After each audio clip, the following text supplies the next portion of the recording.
خب بچه ها سلام و بازم خوش اومدید به کانال یوتیوب من. انشالله که حال همتون خوب باشه.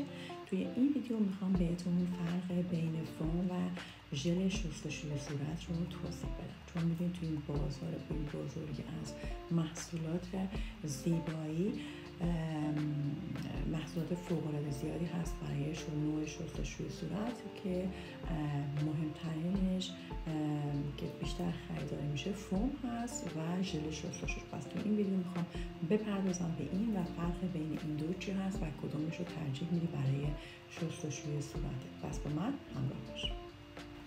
خب ژل شستشوی صورت، من این ژل شستشوی صورت رو استفاده میکنم از کمپانی کلینیک هست که برای پوست خشک هست. میدونید که همونطور گفتم کلینیک با انواع نوع پوست ها و شماره ها کار میکنه و باید بگم که ژل شستشوی صورت بچه یه بافت ژله‌ای داره که من الان بافتش رو بهتون نشون میدم روی دستمال که ژله غلیظ هستش. ببینم میتونید ببینید این ژله یه ژل غلیظ هست که داخلش بچه مواد ضد عفونی هست و باعث میشه که تمام اون باکتریا، چربیا و آلودگی‌هایی که روی سطح پوستتون هست رو از بین ببره و باعث میشه که جلوگیری کنه از بروز جوش و آکنه.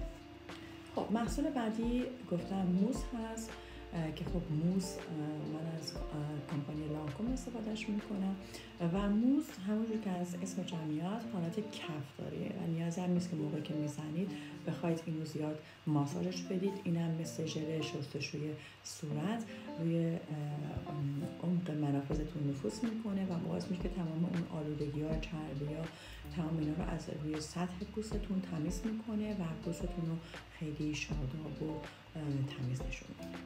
خب حالا تفاوت این دو در چیه؟ چون کارکردشون تقریبا یکیه، عملکردشون روی پوست تقریبا یکیه، یعنی روی هر پوستی شاید یه عملکرد دیگه داشته باشه، ولی اینو بدونید که ژل شستشوی صورت بر پایه آب هستش و فوم یا همون موز که کف میکنه از موادی استفاده شده که بر پایه کف هست.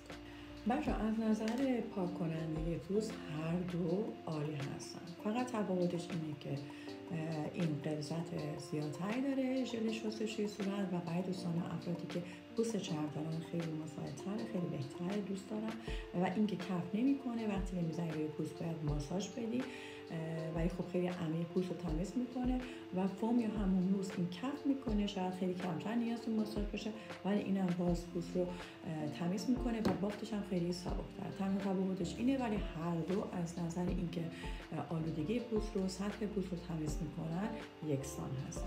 امیدوارم که از این ویدیو هم استفاده لازم رو برده باشید. دوستتون دارم. اگر سوالی هر چیزی بود برام بنویسید و تا ویدیو بعدی شما رو به خدای بزرگ میسپارم. خدا نگهدار.